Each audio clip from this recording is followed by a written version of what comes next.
당신 같은 가난뱅이가 감히 우리 집안에 발을 들여놓다니. 시어머님, 제발. 저도 노력하고 있어요. 노력? 내가 아무리 노력해도 넌 평생 우리 집안 사람이 될 수 없어. 그토록 차갑게 며느리를 내쳤던 시어머니.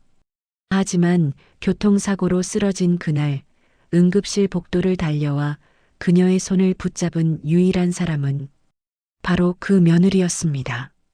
피로 얼룩진 하얀 시트 위 의식을 잃은 시어머니를 바라보며 며느리는 조용히 눈물을 흘렸습니다. 시어머님, 괜찮으실 거예요. 제가 곁에 있을게요. 어쩌다 이런 일이 벌어진 걸까요? 이 이야기는 6개월 전 한 가난한 여자가 재벌가의 문턱을 넘던 그날부터 시작되었습니다. 서지은 28배 평범한 간호조무사였습니다. 그녀가 강민준을 처음 만난 것은 병원 응급실이었습니다. 교통사고로 실려온 민준의 곁을 밤새 지켰던 지은은 그의 따뜻한 미소에 조금씩 마음을 열었고 1년간의 연애 끝에 두 사람은 결혼을 결심했습니다. 하지만 문제는 민준의 집안이었습니다. 강민준은 대한민국 10대 재벌 기업 대성그룹의 외동아들이었고 그의 어머니 김여진 회장은 냉혹하기로 소문난 인물이었습니다. 여진은 아들이 데려온 며느리의 초라한 행색을 보는 순간 얼굴을 찌푸렸습니다. 이게 무슨 꼴이니? 내가 데려온 여자가 고작 이 정도란 말이야? 여진의 첫마디는 차가운 거절이었습니다. 하지만 민주는 물러서지 않았습니다. 아들의 완강한 태도에 결국 여진은 조건부로 결혼을 허락했습니다. 단 결혼식은 조촐하게, 그리고 지은은 강가의 며느리로서 완벽한 자격을 갖춰야 한다는 것이었습니다. 결혼 후 지은이 시댁으로 첫 발을 들인 날 여진은 냉랭한 표정으로 그녀를 맞이했습니다. 앞으로 이 집의 규율을 따르도록 해. 가난뱅이 출신이라고 해서 특별 대우는 없어. 여진은 지은을 며느리가 아닌 하인처럼 대했습니다. 새벽 5시에 일어나 집안 청소를 하고 온 가족의 아침 식사를 차려야 했습니다. 조금이라도 실수하면 여진의 날카로운 꾸지람이 쏟아졌습니다. 명절이면 지은 혼자 수십 명의 음식을 준비했고 친척들이 모인 자리에서는 늘 구석에 서 있어야 했습니다. 민주는 아내를 보호하려 애썼지만 회사 일로 바쁜 날이 많았습니다. 여진은 아들이 없을 때면 더욱 노골적으로 지은을 무시했습니다. 명품 가방을 든 여진의 친구들이 놀러 오는 날이면 지은은 그들 앞에서 차와 다가를 서빙하며 무시와 조롱을 견뎌야 했습니다. 민준이가 도대체 뭘 보고 저런 애를 데려왔대? 아마 불쌍해 보여서 그랬나 봐. 착한 척하는 거 아니야? 귓속말처럼 들리는 그들의 비웃음 속에서도 지은은 입술을 깨물며 참았습니다. 하지만 마음속 깊은 곳에서는 서서히 상처가 쌓여가고 있었습니다. 결혼한 지 3개월이 지났을 무렵 지은은 여전히 시어머니의 인정을 받지 못하고 있었습니다. 여진은 며느리를 가족의 일원으로 여기지 않았습니다. 가족여행을 갈 때도 지은만 빼고 떠났고 중요한 가족회의에서도 그녀는 늘 제외되었습니다. 어느 날 여진은 지은을 불러 냉정하게 말했습니다. 너 때문에 우리 민준이가 회사에서 무시당하고 있어. 가난뱅이 아내를 두었다고 말이야. 사실이 아니었습니다. 민주는 회사에서 능력을 인정받고 있었고 그의 결혼 생활은 업무에 아무런 영향을 미치지 않았습니다. 하지만 여진은 끊임없이 지은에게 죄책감을 심어주었습니다. 내가 왜 이런 고생을 해야 하는지 모르겠어. 차라리 내 아들을 돌려주고 내가 떠나는 게 어때? 여진의 말은 날카로운 칼날처럼 지은의 마음을 베었습니다. 하지만 지은은 민준을 사랑했고 그와의 결혼 생활을 지키고 싶었습니다. 그래서 그녀는 더욱 열심히 시어머니를 섬겼습니다. 새벽같이 일어나 건강식을 만들고 여진이 좋아하는 차를 준비했습니다. 하지만 여진의 태도는 변하지 않았습니다. 오히려 지은이 자랄수록 여진의 무시는 더욱 심해졌습니다. 친척 모임에서 지은이 정성껏 준비한 음식을 보고도 여진은 코웃음을 쳤습니다. 이게 뭐야? 맛도 없는데 시간만 낭비했네. 실제로는 모든 친척들이 맛있다며 칭찬했지만 여진만은 끝까지 인정하지 않았습니다. 지은은 혼자 주방 구석에서 눈물을 삼켰습니다. 하지만 그녀는 포기하지 않았습니다. 결혼 6개월째 지은의 인내심은 한계에 다다르고 있었습니다. 여진의 무시는 이제 학대 수준이었습니다. 지은이 감기에 걸려 누워 있을 때도 여진은 그녀를 일으켜 세워 집안일을 시켰습니다. 아픈 게 무슨 핑계가 돼? 며느리면 당연히 해야 할 일이야. 민준이 출장으로 집을 비운 어느 날 밤, 여진은 지은을 거실로 불렀습니다. 그리고 차갑게 말했습니다. 너 내일부터 이 집에서 나가. 별채에 가서 살아. 같은 공간에 있는 것도 이제 싫으니까. 별채는 본채에서 100m나 떨어진 낡은 건물이었습니다. 여름에는 무덥고 겨울에는 추운 오랫동안 방치된 공간이었습니다. 지은은 말없이 짐을 꾸려 별채로 옮겼습니다. 민준에게 이 사실을 알리지 않았습니다. 남편에게 부담을 주고 싶지 않았기 때문입니다. 별채에서의 생활은 고독했습니다. 추운 겨울밤 난방도 제대로 되지 않는 방에서 지은은 이불을 뒤집어 쓰고 떨었습니다. 하지만 그녀는 아침이면 어김없이 본채로 가서 시어머니의 아침 식사를 준비했습니다. 여진의 친구들은 지은의 처지를 알고도 비웃었습니다. 별채에 산다며? 정말 딱하네. 역시 신분이 안 맞으면 안 되는 거야. 지은은 이 모든 모욕을 혼자 견뎌냈습니다. 하지만 마음속 깊은 곳에서는 서서히 무언가가 부서지고 있었습니다. 그럼에도 그녀는 여전히 시어머니를 정성껏 모셨습니다. 왜냐하면 그것이 옳은 일이라고 믿었기 때문입니다. 그날은 평범한 목요일 오후였습니다. 여진은 백화점에서 쇼핑을 마치고 운전기사와 함께 집으로 돌아가는 중이었습니다. 도심 한복판 신호등이 바뀌는 순간 대형 트럭이 신호를 무시하고 달려왔습니다. 급브레이크를 밟았지만 이미 늦었습니다. 요란한 충돌음과 함께 차는 여러 번 회전했고 여진은 의식을 잃었습니다. 구급차가 도착했을 때 현장은 아수라장이었습니다. 운전기사는 가벼운 부상을 입었지만 여진은 머리에서 피를 흘리며 쓰러져 있었습니다. 응급구조사들이 급히 그녀를 병원으로 이송했습니다. 병원 측에서는 즉시 보호자에게 연락을 취했습니다. 하지만 민주는 중국 출장 중이었고 연락이 닿지 않았습니다. 여진의 친구들과 친척들에게도 연락이 갔지만 모두가 바쁘다는 핑계로 오지 않았습니다. 평소 여진 주변에는 수많은 사람들이 있었지만 정작 위급한 순간에 그녀 곁을 지킬 사람은 아무도 없었습니다. 연락을 받은 것은 지은이었습니다.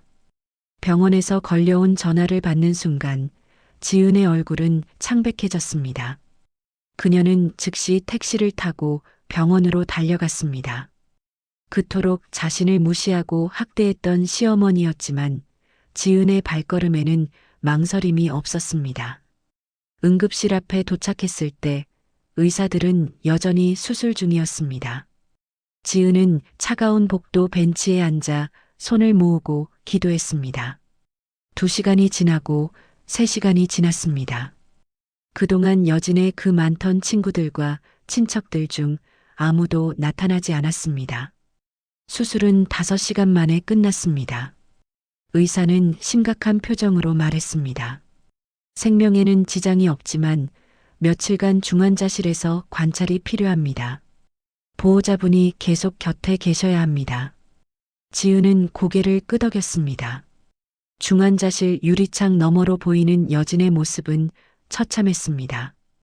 온몸에 붕대를 감고 뼈가 뭉쳐 있는 그녀의 얼굴은 붉게 타들어갔습니다. 각종 기계에 연결된 채 누워있는 시어머니는 평소의 그 강압적인 모습과는 전혀 달랐습니다.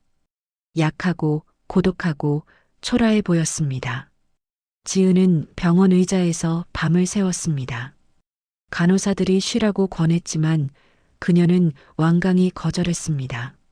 새벽 3시, 4시, 5시. 시간은 느리게 흘러갔고 지은은 졸음과 싸우며 시어머니의 상태를 지켜봤습니다.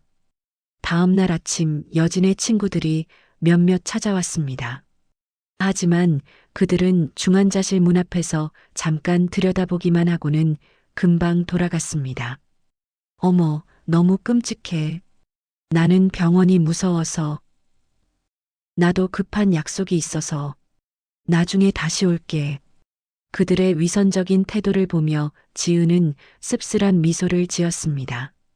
평소 여진 주변을 맴돌던 수많은 사람들은 모두 사라졌고 결국 남은 것은 그토록 무시받던 며느리뿐이었습니다. 민준이 급히 귀국한 것은 사고 이틀 후였습니다. 공항에서 곧장 병원으로 달려온 그는 지친 얼굴로 중환자실 앞을 지키고 있는 아내를 보고 눈물을 흘렸습니다. 지은아, 고마워. 당신이 아니었으면. 지은은 남편의 손을 꼭 잡으며 조용히 말했습니다. 괜찮아요. 제가 해야 할 일이었어요. 그날 밤 여진의 의식이 돌아왔습니다. 흐릿한 시야로 주변을 둘러보던 그녀의 눈에 가장 먼저 들어온 것은 자신의 침대 옆 의자에 앉아 졸고 있는 지은의 모습이었습니다. 며칠간 밤을 새운 탓에 지은의 얼굴은 수척했고 눈 밑에는 짙은 다크서클이 자리하고 있었습니다. 여진은 무언가 말하려 했지만 목소리가 나오지 않았습니다. 다만 그녀의 눈에서는 알 수 없는 감정이 흘러나왔습니다. 일주일이 지나고 여진은 일반 병동으로 옮겨졌습니다. 하지만 여전히 거동이 불편했고 24시간 간병이 필요한 상태였습니다. 지은은 여전히 병원을 지켰습니다. 민주는 회사 일로 낮에는 병원에 있을 수 없었고 다른 가족들은 간병을 꺼려했습니다. 지은은 간호조무사 출신답게 능숙하게 시어머니를 돌봤습니다.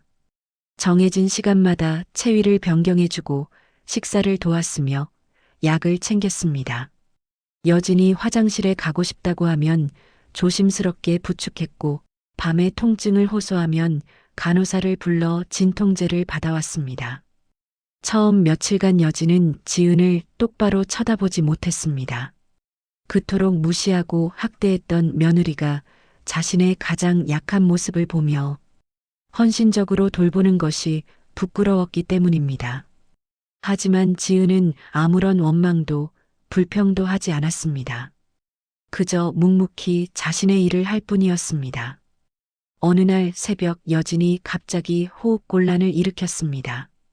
옆에서 자고 있던 지은은 즉시 깨어나 간호사를 불렀고 의료진의 신속한 대응 덕분에 여진은 위기를 넘겼습니다. 여진은 그날의 일을 잊을 수 없었습니다. 만약 지은이 곁에 없었다면 자신은 어떻게 되었을까 하는 두려움이 밀려왔습니다. 퇴원을 앞둔 어느 날 오후 여진은 조심스럽게 입을 열었습니다. 지은아. 그것은 여진이 며느리의 이름을 처음으로 제대로 부른 순간이었습니다. 지은은 깜짝 놀라 시어머니를 바라봤습니다. 고마워.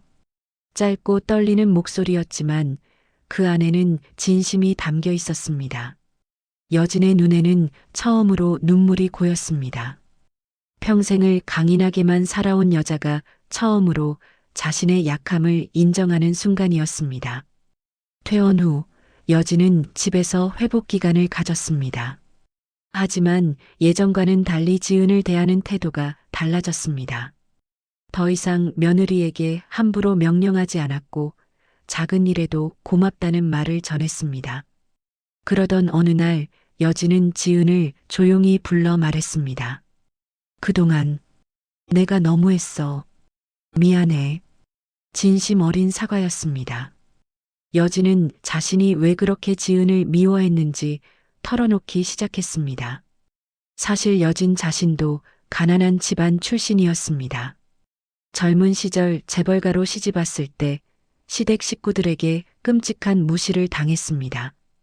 그 상처를 극복하기 위해 여진은 자신을 더욱 강하게 만들었고 누구보다 냉정한 사람이 되었습니다.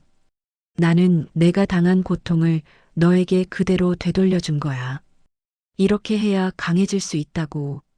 그렇게 생각했어. 여진의 고백을 들으며 지은은 조용히 고개를 끄덕였습니다. 이해할 수는 없었지만 시어머니의 아픔을 공감할 수는 있었습니다. 하지만 내가 나를 돌보는 모습을 보면서 깨달았어. 진짜 강한 사람은 남을 짓밟는 사람이 아니라 상처를 받고도 여전히 따뜻함을 잃지 않는 사람이라는 걸. 여진은 지은의 손을 잡았습니다. 차갑고 딱딱하던 그 손이 이제는 따뜻하게 느껴졌습니다. 그날 이후 여진과 지은의 관계는 서서히 변화했습니다. 여진은 지은을 진정한 딸처럼 대하기 시작했고 집안의 중요한 결정에도 며느리의 의견을 물었습니다. 명절 준비도 함께 했고 지은이 힘들어하면 먼저 나서서 도왔습니다. 6개월이 흘렀습니다. 여진은 완전히 회복했고 예전보다 더 건강한 모습으로 일상에 복귀했습니다. 하지만 가장 큰 변화는 그녀의 마음이었습니다. 어느 화창한 봄날 여진은 지은을 불러 작은 상자를 건넸습니다. 상자 안에는 아름다운 비치 목걸이가 들어 있었습니다. 이건 우리 집안에 대대로 내려오는 보물이야. 진짜 며느리에게만 물려주는 거지. 여진의 눈빛은 진지했습니다. 지은은 놀라서 손을 저었지만 여진은 단호했습니다. 너는 자격이 있어. 아니, 누구보다 자격이 있어. 그날 저녁 온 가족이 모인 식사 자리에서 여진은 모두에게 선언했습니다. 앞으로 이 집의 안주인은 지은이야. 내가 늙으면 지은이가 이 집을 이끌어갈 거야. 친척들은 놀란 표정을 지었지만 아무도 반대하지 않았습니다. 그동안 지은이 보여준 헌신과 인내를 모두가 지켜봤기 때문입니다. 민주는 아내의 손을 꼭 잡으며 미소 지었습니다. 그토록 힘든 시간을 견뎌낸 아내가 자랑스러웠습니다. 시간이 더 흐르고 지은은 임신 소식을 전했습니다. 여진은 누구보다 기뻐하며 며느리를 극진히 챙겼습니다. 아침마다 영양가 있는 음식을 직접 만들어 날랐고 지은이 힘들어하면 집안일을 도맡아 했습니다. 내 손주야. 우리 지은이가 건강해야 아기도 건강하지. 예전에는 상상할 수 없던 모습이었습니다. 냉정하고 차갑기만 하던 시어머니가 이제는 세상 누구보다 따뜻한 사람이 되어 있었습니다. 출산일이 가까워지자 여진은 며느리 곁을 한시도 떠나지 않았습니다.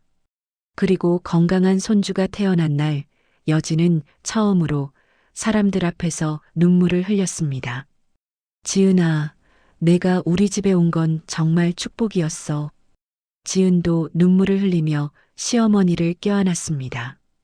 그토록 힘들었던 시간들이 이제는 두 사람을 더욱 단단하게 묶어주는 끈이 되어 있었습니다.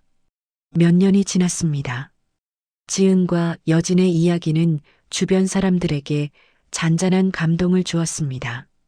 여진은 자신의 친구들에게 며느리 자랑을 늘어놓았고 예전에 지은을 무시하던 사람들은 부끄러워했습니다. 어느 가을날 온 가족이 모인 자리에서 여진은 조용히 말했습니다. 내가 교통사고를 당한 날 유일하게 달려온 사람이 지은이었어. 그날 나는 깨달았지. 진짜 가족이 누구인지를. 여진은 잠시 말을 멈추고 며느리를 바라봤습니다. 혈육이라고 해서 모두 가족이 되는 건 아니야. 진짜 가족은 가장 힘든 순간에 곁을 지켜주는 사람이지. 지은은 시어머니의 손을 꼭 잡았습니다. 두 사람의 눈에는 서로를 향한 깊은 애정이 담겨 있었습니다. 그날의 교통사고는 불행이었지만 동시에 두 사람에게 새로운 시작을 선물한 사건이기도 했습니다. 무시와 학대로 얼룩졌던 관계가 진정한 사랑과 존중으로 변화한 것입니다. 지금 이 순간에도 지은과 여진은 함께 웃으며 차를 마시고 있습니다. 그 옆에서 어린 손주가 할머니와 엄마의 무릎을 오가며 재롱을 부립니다. 행복한 웃음소리가 집안 가득 울려 퍼집니다. 가난하다는 이유로 무시받던 며느리는 이제 이 집의 진정한 기둥이 되었습니다. 그리고 냉정했던 시어머니는 세상에서 가장 따뜻한 할머니가 되었습니다. 진정한 가족이란 이런 것입니다.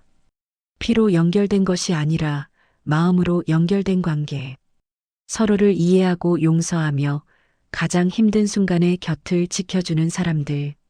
지은과 여진은 그것을 깨달았고 그 깨달음은 그들의 삶을 완전히 바꾸어 놓았습니다.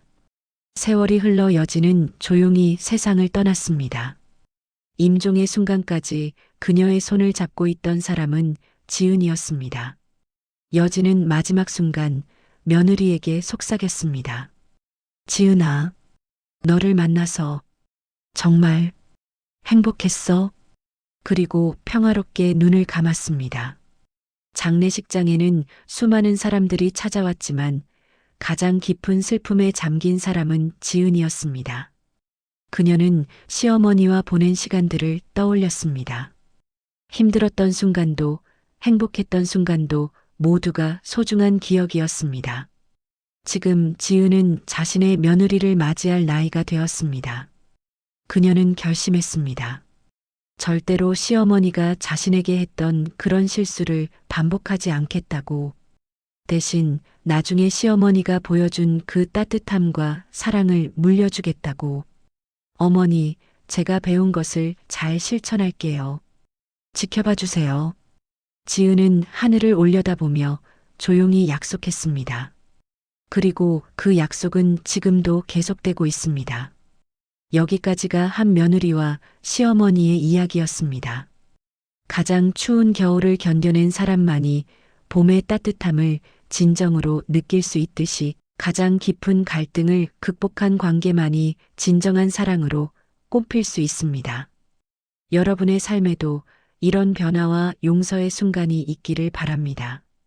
이 이야기가 여러분에게 작은 위로와 희망이 되었기를 바라며 영상이 도움이 되셨다면 구독과 좋아요 부탁드립니다. 여러분의 응원이 더 좋은 이야기를 만드는 힘이 됩니다. 감사합니다.